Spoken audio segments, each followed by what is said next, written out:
طيب، بسم الله الرحمن الرحيم. الحمد لله رب العالمين، والصلاة والسلام على المبعوث رحمة للعالمين سيدنا محمد وعلى آله وصحبه وسلم. سبحانك لا علم لنا إلا ما علمتنا إنك أنت العليم الحكيم وتب علينا إنك أنت التواب الرحيم. So, insyaAllah pada malam ini seperti yang kita telah berlakukan tadi, kita akan berbicara sedikit sebanyak lah ya, berkenaan tentang satu tema yang sekira sangat menarik. Sekiranya kalau kita buat sebuah kajian comparison ataupun perbandingan antara Al-Quran dan juga Injil, which means dua-dua ini merupakan sumber utama di dalam masing-masing agama Islam dan juga Kristian. Jadi topik yang ingin saya bawakan pada malam ini adalah berkenaan tentang kalimatun thayyibah, berkenaan tentang kata-kata yang baik, yang di mana kata-kata yang baik ini dinyatakan oleh Allah Subhanahu Wa Taala dalam Al-Quran dengan perumpamaan yang indah, yang baik dan ringkas. Tetapi apabila kita selidik di dalam Injil, perumpamaannya menjadi seakan-akan disyarahkan. Sedangkan kalau kita tengok tertib, ya, Injil itu datang terlebih dahulu sebelum daripada Al-Quran. Okay? Injil itu datang terlebih dahulu sebelum daripada Al-Quran. Jadi kalau kita tengok, sebelum berpindah masuklah di dalam topik ini, kalau kita tengok kalimat thayyibah ataupun kata-kata yang baik ini merupakan intipati utama di dalam ajaran Islam itu sendiri. So kata-kata yang baik ini boleh diterjemahkan kepada berbagai cara, macam-macam cara. Sama ada kita membaca Al-Quran itu pun termasuk daripada kalimat thayyibah ini, kata-kata yang baik. Begitu juga menyampaikan berita gembira. Misalnya kita sampaikan berita gembira kepada family kita, kepada sahabat-sahabat kita, anak saya sudah lahir, sebagai contoh, kita share di Facebook, termasuk daripada kalimat thayyibah ini. Begitu juga mengucapkan takziah, dan kita pergi ke rumah orang-orang yang kehilangan, ataupun kita komen dalam post orang yang share, dia beritahu keluarga saya telah meninggal dunia, kita ucapkan takziah di situ. Itu pun termasuk daripada kalimat thayyibah. Konsep kalimat thayyibah di dalam Al-Quran lebih besar, adalah mencakupi segala apa kata-kata yang baik yang keluar daripada kita, dan kesemua itu termasuklah daripada kata-kata baik yang diridai oleh Allah Ta'ala. Jadi kalau kita tengok di dalam Al-Quran, Allah SWT memberikan, macam saya katakan tadi, perumpamaan yang indah dan padat, indah dan padat dalam satu ayat, berkenaan tentang hikmah dan juga faedah daripada kata-kata yang baik ini.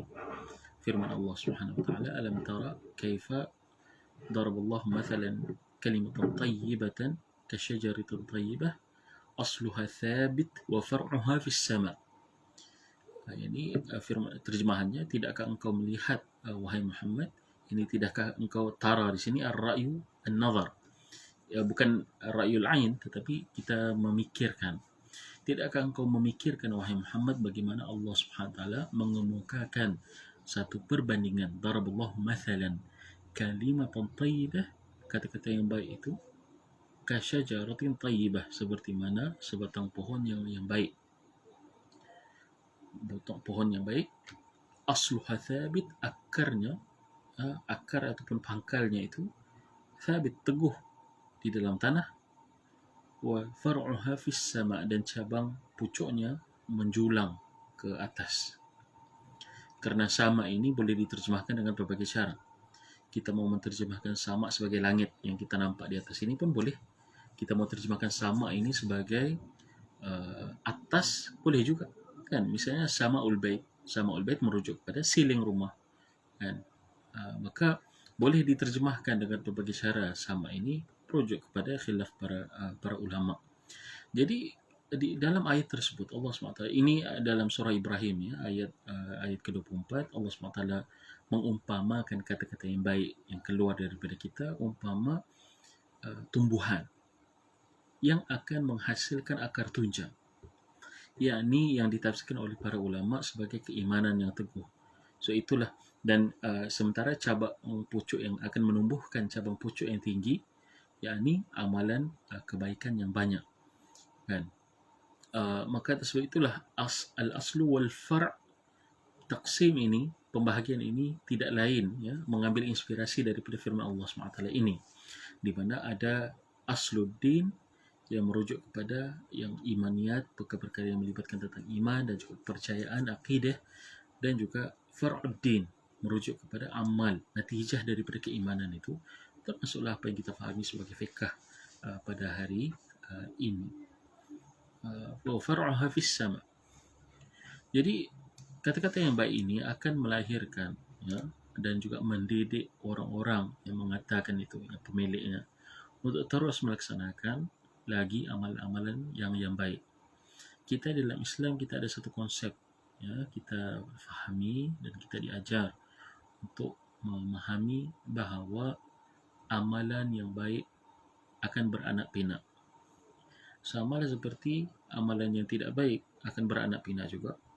Ya, berdasarkan hadis iyyakumul kadzib. Hadis itu panjang. Bermula daripada kata-kata dusta, maka akan membawa ke orang seseorang itu untuk melakukan amalan-amalan yang jahat yang lain, yang sehinggalah membawanya ke neraka, na'udzubillah. Sementara kata-kata yang baik, alaikum bisidq, kata Rasulullah SAW dalam hadis yang sahih itu, hendaklah kamu berkata dengan yang jujur. Kerana kejujuran itu akan membawa kamu ke syurga, membawa kepada bir, kepada amal kebaikan yang lain, dan bir itu yang akan membawa kamu ke syurga dengan izin Allah Ta'ala. Jadi tengok, it's very simple, satu ayat, dan ada ayat seterusnya membicarakan tentang hikmah, ataupun bukanlah hikmah ya, ini kenapa kata-kata yang jahat perlu dihindari. Tapi itu di luar daripada topik perbincangan kita pada malam ini. Yang saya memfokuskan ialah kalimatun thayyibah ini. Kalau kita tengok, kita dapati perumpamaan yang sama, hampir sama mesejnya itu, dirakam juga di dalam Injil. Injil apa?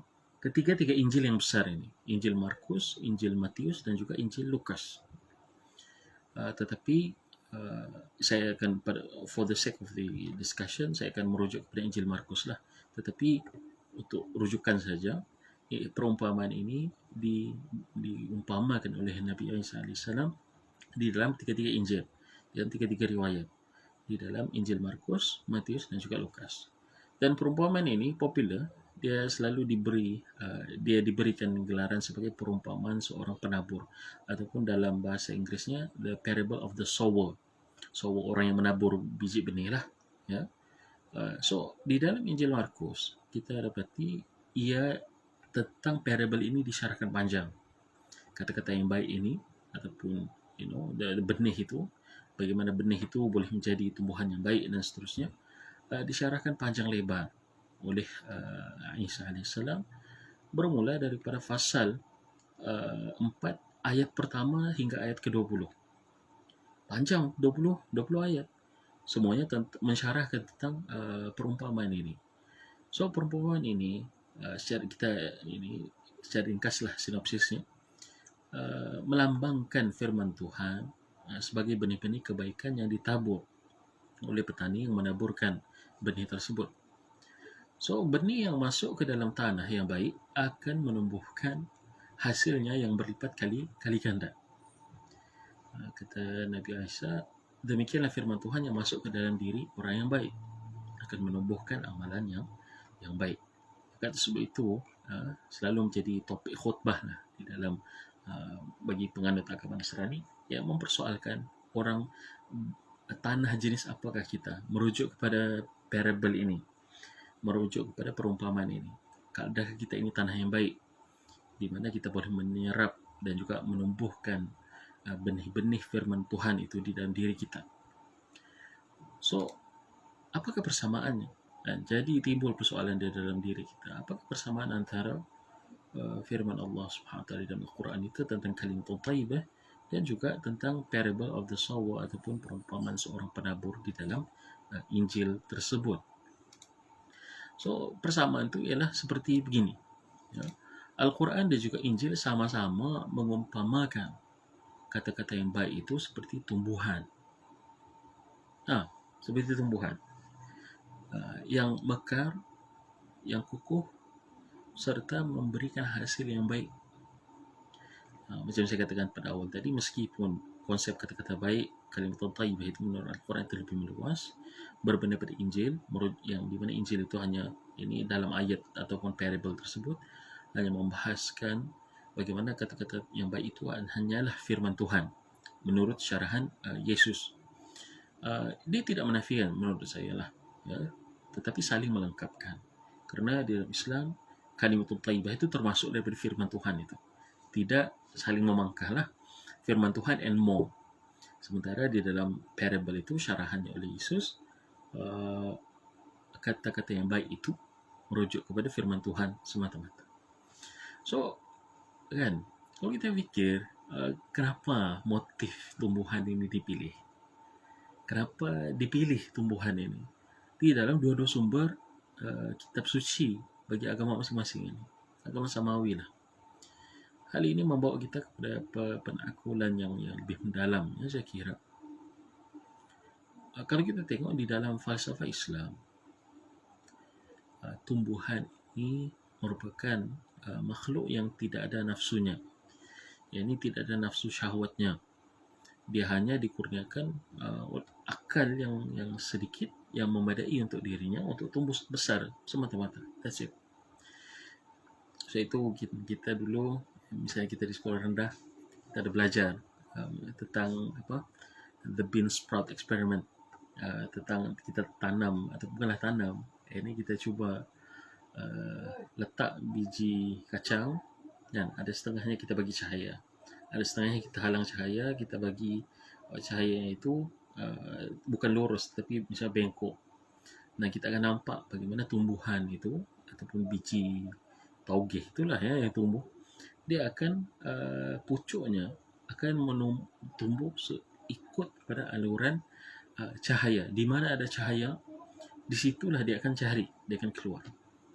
Maka begitulah tumbuhan ini, dia akan, maafkan saya, dia akan follow cahaya. Dia tidak akan ke kiri dan ke kanan. Dia tidak akan dia hanya dikurniakan oleh Allah SWT akal yang terhad untuk pertumbuhannya. Dan inilah apa yang disimpulkan di dalam falsafah Islam. Tumbuhan ini berbeza dengan manusia dan juga binatang yang dikurniakan oleh Allah SWT dengan nafs syahwaniyah, ya, ada nafsu syahwatnya dan ada kecenderungan untuk derhaka kepada perintah. Berbeza, ya.